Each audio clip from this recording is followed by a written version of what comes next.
Hello, you are listening to Maghrib in Past and Present podcasts, a space dedicated to history, art, culture, politics, sociology, anthropology, and many other subjects. In this podcast, recorded February 21st, 2020, Talim Director John Davison interviews Johanna Sluiter, PhD candidate at the Institute of Fine Arts, New York University, where she is writing a dissertation on the Atelier des Bâtisseurs, ATBAT, and the development of habitat in post-war architecture. Johanna will review her recent research in Algeria and Morocco, including methodological approaches and challenges in investigating ATBAT's theoretical and concrete developments of habitat in Morocco. Johanna, welcome to Tangiers. Welcome to the legation. Thank you for taking the trip up.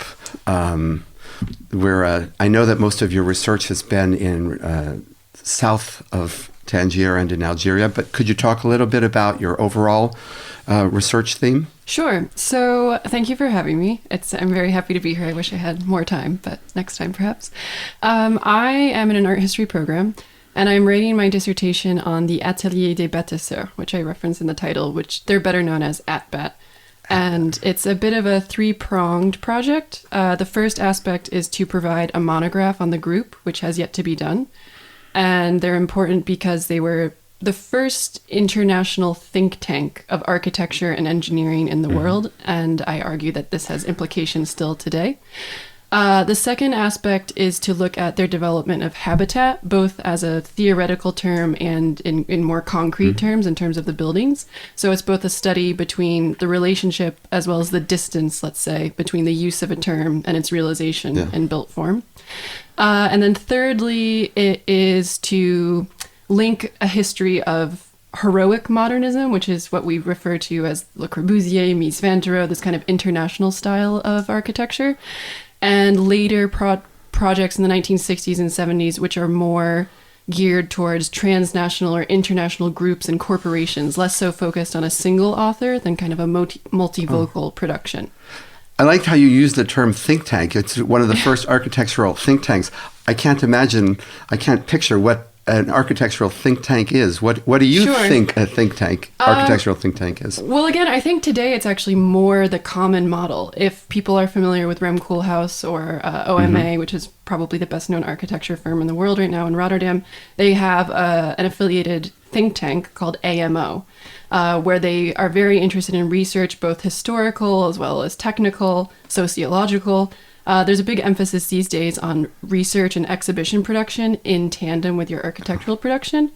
AECOM is the biggest engineering firm in the world these days. But in the case of Le Corbusier and ATBAT, it's both a product of its time, meaning that it was formed in Paris during the German occupation, when the studio had very few physical commissions, and so they were given this freedom to really think about more experimental projects, utopian planning for post-war reconstruction. And so I call it a think tank in the sense that their production is equal parts buildings and texts, treatises, patents, not exhibitions at this time, but they're very much invested in a theoretical development of architecture. And they were Paris-based, but then they went global. They do, and when I say Paris-based, that just happens to be where the physical office is. It's a really interesting mix of people. It's a little hard to pin down because there's no centralized ATBAT archive. They don't keep a firm roster of who's a member at what time. They do a lot of outside collaborations. But I can generally say that there are at any given time 10 to 60 people involved in this project. And in the beginning, they are almost all under 30, international, and find themselves in Paris during the war. Really? Only one or two are French. Yeah. Really? Yeah, there are people from Algeria, there are people from Cambodia, Japan, Mexico, Colombia, the United States. It's a very, very international group.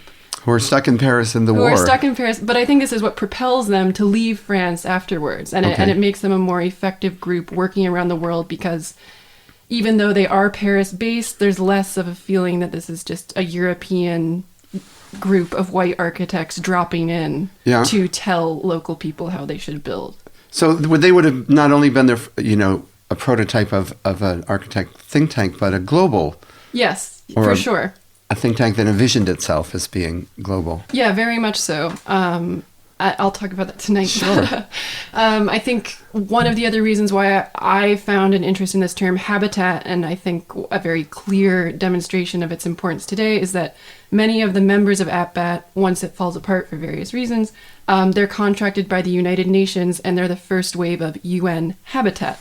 So this is where this is all headed. Yeah. That's great. Yeah. And you... your project is it every country where ATBAT was located? No. Or you've chosen a few to visit? Yeah, I've tried to choose exemplary projects. I've also chosen projects that have the most documentation strategically. But no, they built all around the world. The first part of your question, they have ambition to be global. It's not entirely realized. They do develop firm offices in France and North Africa, both in Morocco and Algeria. They envision an ATBAT-Orient in Beirut and an ATBAT-Amérique in New York. These are not fully realized. But the projects I've chosen to work on are located in Morocco and Algeria. So beginning in France, then to Morocco and Algeria, from there to Cambodia. Then I'm looking at a very odd parallel between a project they're working on in Guinea in Africa at the same time that they're constructing a project in Greenland that have these strange climatic parallels. And then I bring them back to Paris in the end, because after this worldwide experience, they leave Paris when there's no real building to be had. They go abroad and work in many colonial or decolonizing or recently independent countries. And then they return to Europe for the big wave of Ville Nouvelle, Grands Ensembles, a lot of suburban planning in the 60s and 70s. You must have the most ambitious global research scheme I've heard in a while. But we're here to talk about your North African research. You've been now to Algeria and to Morocco. Yes. So if you could talk a little bit about what was here in those two countries that attracted you to come? Yeah, so the image we'll include with the talk is actually my entry point to the project as a whole. I was interested in modernism. I'm a Francophile, so I just chose a French topic. But I was more interested in this critique of Le Corbusier and international modernism. And when I started looking into those actors, I found this project in Casablanca called the Carrière Centrale, which is a really beautiful, sensitive, humanly scaled housing project. And it was one of the last efforts by the French protectorate to build humane housing, let's say, for Muslim residents. It had plumbing, it had electricity, it wasn't, it had proper ventilation and lighting. And so that's really my entry point into the project. The situation in Algeria is slightly different just because of French colonial control. And then there are also various restriction or directives, let's say, about who they should be building for, whether that be the French colonial population, Muslims in the country, or Jewish residents. And they try to develop different types of housing that respond to each of these three demographics. Yeah. And you've been based, while in Morocco, you've been based mostly in Casablanca. Yes. Doing archival research, and but you must have visited the buildings that you're talking about. Yes, I did. Right. So getting back to your previous question where you asked me what I've been doing in Algeria and Morocco, the main point of coming was to see the buildings. Many of them are in threat of destruction around the world. Yes, the most famous ATBAT building in Cambodia was just demolished in 2017. So it was really, I thought, important to see these buildings. As a student of French history, I'm very archive focused. I like documentation. I spend a lot of time in libraries. But there's also, I would argue, an incorrect tendency in academia to do a lot of armchair research, meaning from the comfort of your office in Paris or New York, you Google map and Google image these buildings and you feel free to write about them. And yes, you can do a lot of archival research, but if you have a plan of an apartment or a building, you can take your tape measure, you can try to understand the general spatial dimensions. But unless you go there in person, you won't understand how the residents have adapted and changed the building, how it's weathered over time. issue, if it's very cramped and dark, if it has good ventilation. So to me, that was very, very, very important. I was not always welcome in doing so. I also had incredibly moving and interesting discussions and interactions with current residents. It's understandable that people would be somewhat suspect of a person walking around their residence with a camera, unannounced, taking photos. I wouldn't be thrilled if someone did this to me in my home either. But I think if you announce what you're doing, many residents were aware of the historical significance of these buildings, and if they weren't, they wanted to learn more. I was invited into people's homes where they gave me cake, and sometimes I met residents who had actually been among the first people to inhabit these buildings in the 50s. So that was all very exciting. And in parallel with these kind of fieldwork efforts, I have been trying to consult archives in Algeria and Morocco. It's a bit of a vexed endeavor for a number of reasons. France holds the vast majority of records from this time period for both Algeria and Morocco in their own holdings. And I think archivists in Morocco and Algeria are rightly somewhat suspect of yet another French-speaking person coming in to write their history. So I had a lot of great findings and some pushback, but I think that's to be expected. You mentioned that some of the residents had been there since the buildings were built, and others had ideas of how the buildings had been built. Were there revelations you found in their own perceptions of the history of their buildings that they? Revelations. I had an interesting conversation with one woman this is also all in French, and she told me that I was welcome because I speak French like an Arab person. And so this is when I was offered the cake. But she was living in an apartment building that was originally built for the French colonial administration, which is to say that she was living in a substantially more spacious, better ventilated double exposition building than many of the Muslim housing projects. And she seemed somewhat surprised. I think both people who are currently it's very obvious that people who are currently living in the very minimal basic housing for Muslims from the 50s find the space insufficient. The building is falling apart. But she seemed surprised to know that her apartment had originally been built to accommodate a specifically European resident because she found that it worked well for her needs. It could have been bigger, in her opinion, but that was kind of an interesting takeaway for me. Yeah, the sort of practical ideas that residents have versus theoreticians. Now, with the archives, you were able to I hope you were able to overcome some of the suspicions about why is a French-speaking person coming in asking these questions. Beyond that issue, how did you find the archives themselves? Were they easy to go through once you got access to them? And the process of using Algerian archives is quite difficult. It's very long and labor intensive. You have to submit requests for what you want to view. These are approved folder by folder or denied folder by folder. So I had less archival success, let's say, in Algeria. In Morocco, I did not find many building permits, which is what I was really hoping to find. I did find some plans in the municipal archives in Casablanca. The Ministry of Housing also had more statistical surveys and analyses of residents, of population demographics, particularly this huge wave of migration to Casablanca in the 40s and 50s. So it's kind of a mix of statistical research, plans, and drawings. But the bulk of my archival research, I would say, is in France at the moment, just because that's where I have the Fondation Le Corbusier. Even though not all of the architects of ATBAT were French themselves, many died and or donated their archives to French institutions. So... And then in Casablanca, I know you showed me a photo earlier of some archives that didn't seem to be very cataloged. No. So you got to have the adventure of going document by document. Yes, I sent that photo to some of my friends, and they were like, "Do you feel like Indiana Jones?" Which I do a little bit. But in Casablanca, I met up with a really great group who I can link because I think people would be interested in their work. They're called MAMA.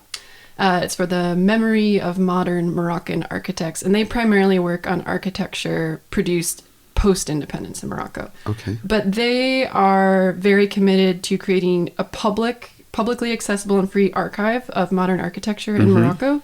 And so they have partnered with and made friendships with the local archivists and other people in Casablanca. And they're the people who got me access to this building. It's not an archive that you can just show up at and ask to view documents in.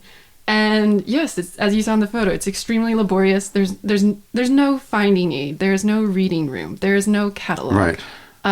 There's a very knowledgeable man who has, I assume, either a photographic memory or an incredible spatial memory of where certain folders have been placed. But in Casablanca, no, the archives were recently flooded. A lot of material was lost.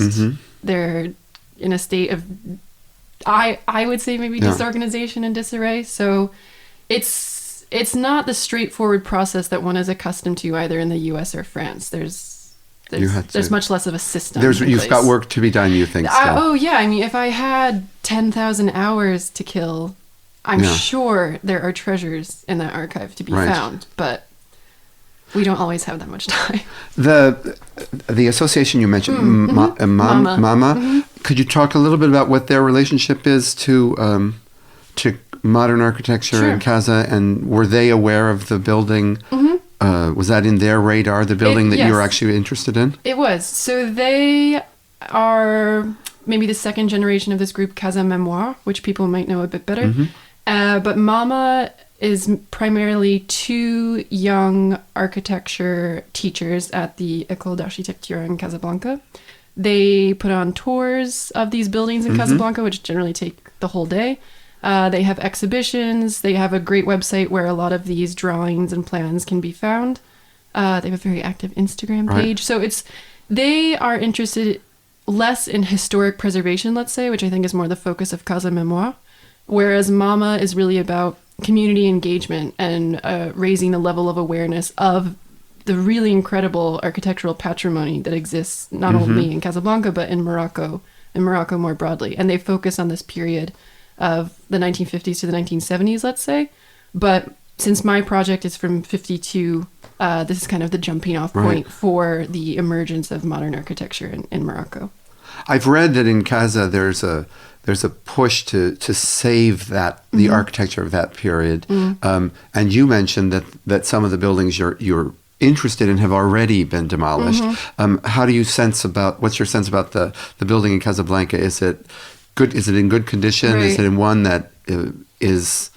Maybe what we should do actually is we should include an image of how it originally appeared and what it looks like today, because I think this would speak to the huge level of alteration and adaptation that's occurred.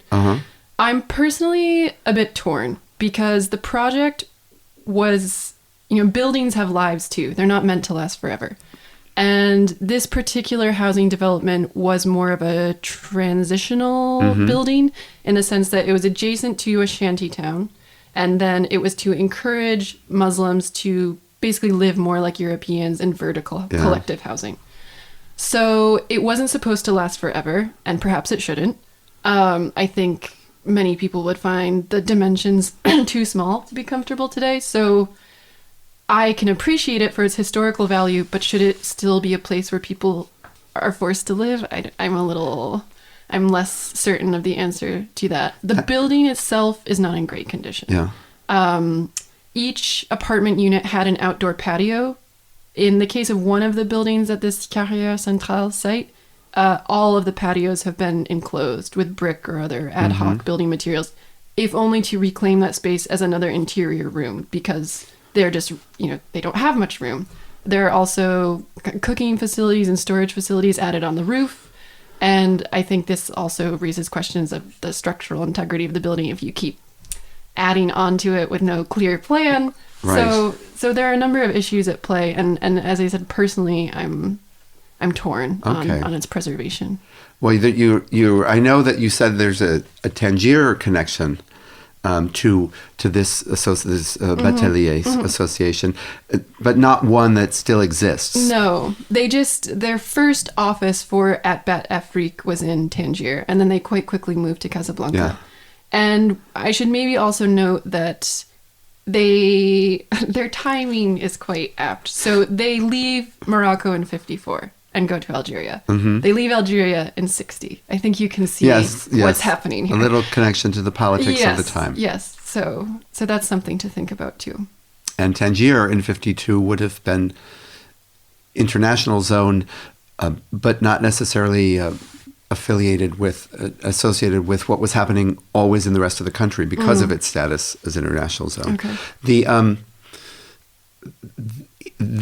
Your point about the social housing, well, not the housing in Casablanca, in Tangiers, there is also social housing from that period that some people are trying to protect preservationists, and others are making exactly the same argument about the condition of the housing as such that should it be maintained, but not the same architects.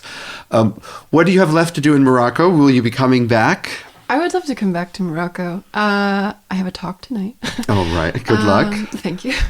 What else to do in Morocco? Part of the Indiana Jones aspect of the project, let's say, is simply finding these buildings. I did not get to every single building I wanted to see or hoped to find in Morocco during my time here. So from the archives in France, I have lists of buildings that were supposedly erected here.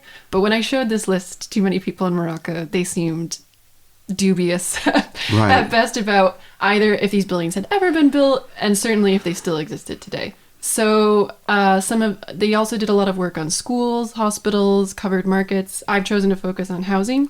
But yeah, I think there are many other possible directions for future research and projects embedded in their work here, and I would like to learn more about that. Well, good luck. Thank you very much. And if you have the opportunity to come back to Tangiers, I know the research might not bring you, but if you do find research opportunities here, please come back. Great, I would love to. Thank you. Thank you very much. Thank you for listening to Maghrib in Past and Present podcasts. Other episodes are available on our website, www.themaghrippodcast.com, as well as on iTunes and Podbean.